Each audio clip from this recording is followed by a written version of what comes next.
নমস্কাৰ বন্ধু বান্ধৱীসকল, স্বাগতম জনাইছোঁ মোৰ চেনেলৰ অন্য এটা ভিডিঅ'লৈ। আজি মই আপোনালোকলৈ লৈ আহিছোঁ টেঙামৰা গুটিৰ জ্বলা মিঠা আৰু টেঙা আচাৰৰ ৰেচিপি এটা।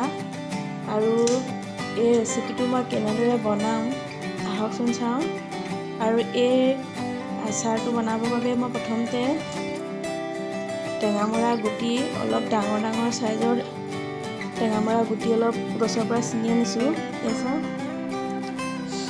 কোমলীয়া নহয়, অলপ ডাঙৰ চাইজৰ আনিছোঁ।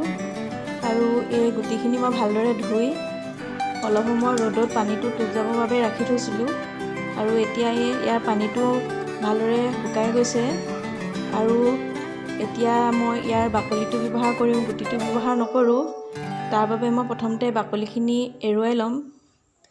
আহকচোন তেনেহ'লে বাকলিখিনি প্ৰথমতে এৰুৱাই ল'ম। টেঙামৰা গুটিকেইটাৰ পৰা মই বাকলিখিনি হাতেৰে গুচাই লৈছোঁ। আৰু আপোনালোকে যদি অসুবিধা হয় তেনেহ'লে এখন ছুৰীৰেও বাকলিখিনি আঁতৰাই ল'ব পাৰে। আৰু গুটিখিনি মই ব্যৱহাৰ নকৰোঁ, গতিকে গুটিখিনি মই পেলাই দিম। আৰু গোটেইখিনি মই এনেদৰে গুচাই লৈছোঁ।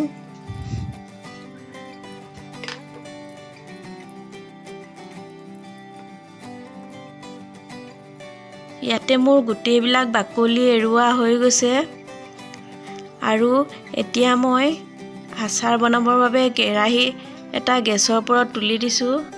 আৰু কেৰাহীটো গৰম হ'লত মই তাতে 3 চামুচমান জোখাৰে মিঠাতেল দিছোঁ।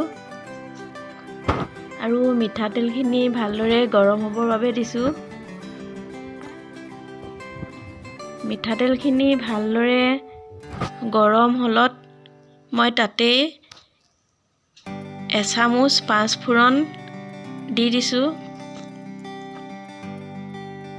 আৰু 5 ফোৰণ চামুচ তেলত ভালদৰে ফুটাৰ পাছতে মই তাতে পকা খোট জলকীয়া কেইটামান তেলতে দি দিছোঁ।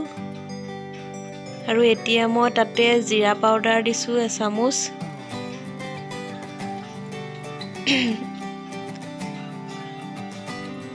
এতিয়া দিছোঁ তাতে মই ধনিয়া পাউডাৰ এচামুচ।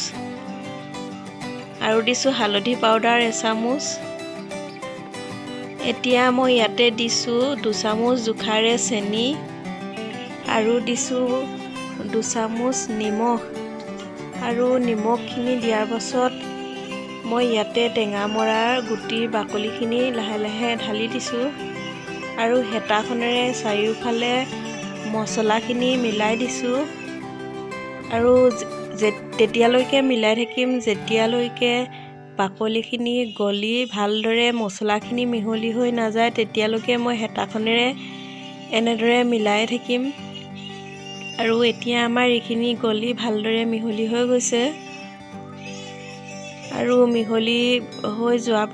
ভালদৰে মিহলি হৈ যোৱাৰ পাছত মই গেছটো অফ কৰি দিছোঁ। আৰু ঠাণ্ডা হ'বৰ বাবে কিছু সময় মই কেৰাহীতে ৰাখি থৈছোঁ। আৰু এইখিনি ঠাণ্ডা হোৱাৰ পাছতে মই এটা বাটিত আপোনালোকক উলিয়াই দেখাইছোঁ। এয়া চাওক, এইটো বাটিত মই উলিয়াই দেখাইছোঁ। বহুত ধুনীয়া হৈছে আচাৰটো, খাবলৈও ভাল হৈছে। আৰু টেঙা, মিঠা, জ্বলা তিনিওটাৰে টেষ্ট হোৱাৰ বাবে আচাৰটো খুবেই মুখত লগা হয়। আপোনালোকেও এনেদৰে বনাই খাওক। আৰু মোৰ ভিডিঅ'টো যদি চাই ভাল পায় তেনে এটা লাইক কৰি দিব।